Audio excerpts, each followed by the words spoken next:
Welcome back to Film Torpedo. How are you doing? We hope you're having a great day. In today's video, we're going to be talking about laughable Pawn Star moments. But before we begin with today's topic, make sure to like this video, subscribe to our channel, and turn on the notifications so you don't miss any of our upcoming videos. Without further ado, let's get right into the video. The Pawn Stars know that every item that goes through the gold and silver pawn shop, they always need to make a huge chunk of cash.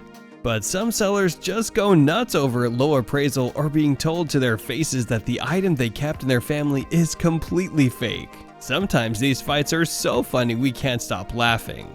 Led Zeppelin signed a record. Robert has the holy grail of all the Led Zeppelin albums that ever existed. He has a copy of a vinyl record that was signed by the entire band, and he wants 22 grand for it. Jimmy Page signed the front, and on the rear, Robert Plant, John Paul Jones. That's pretty amazing. I've never seen something like that. Rick is so amazed that he's even considering not selling it in the shop and just taking it home. He called it his signature authenticator, Steve Gray, to check on the record.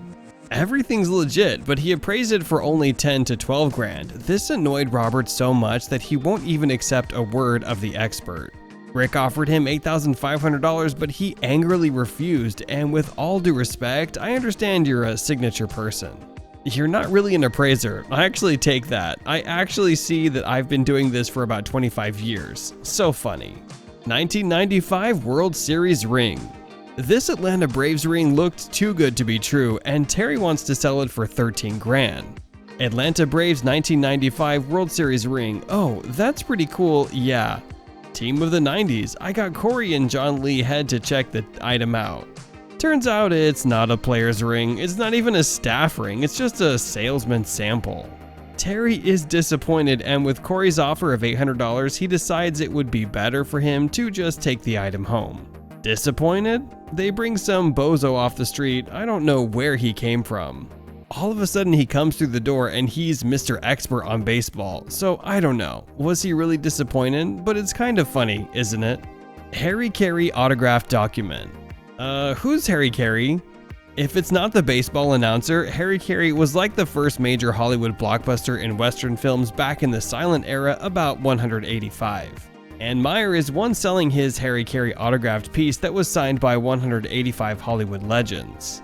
$16,000 is the price that he wants to get out of the piece. Rick called a signature specialist, and it looks like everything is legit. I think for the right collector, this piece is worth more than my asking price was. This piece is going to hang on my wall until the right person can appreciate it comes along. He evaluated for 5 grand. Mayer is fuming with disappointment, so he sticks with his $16,000 price. Rick offers him $3,500, but he decides that he'll hold on to the piece until somebody plays his ideal price for it. Photo of Abraham and Mary Lincoln. Yeah, I'd like to sell a picture of Mary and Abraham Lincoln from, I believe, 1863. I thought Abe only took photos by himself. Mark walked in the room with a piece, 1 in a million. It's a photo of Mary and Abraham Lincoln, and he wants $1 million for it. He called in the expert to check if it's real, but it turns out it's not Abraham and Mary Lincoln that are in the photo. Mark is upset and constantly rebutting everything that the expert says. In the end, no deal was made. There were some things about Abraham's face. He had a nose that was crooked, and he definitely has one in this photo as well. Medieval policies with high hopes to sell his medieval poleaxes, whole axis. Where did you get these? The Renaissance man. Corey and Jamal called in their resident expert to check it out. And it turns out one of the pairs is just for display purposes, and the other one is real, but not as pricey as Davis assumes it to be. I disagree. You think it's not original because it's flimsy, but the thing is hand forged, and I believe it's original. Based on what I've studied, they were hand forging. Corey offered him $1,500 for 2, but he disrespectfully declined. Dissing everyone's judgment. Well, with an attitude like that, he'd better sell his stuff alone or try to convince people that it's worth the price. Are you talking a piece? No, I'm talking total. No, I'm not interested in all. Well, if I were you next time, I'd buy one. I'd call Craig. So funny at last. That's it for today. If you enjoyed this video, please like and comment on it. Subscribe to the channel, and don't forget to turn on the notifications. Take care of yourself and be safe. I hope you'll enjoy visiting this channel and watching the videos. Thanks for watching. See you next time. Goodbye.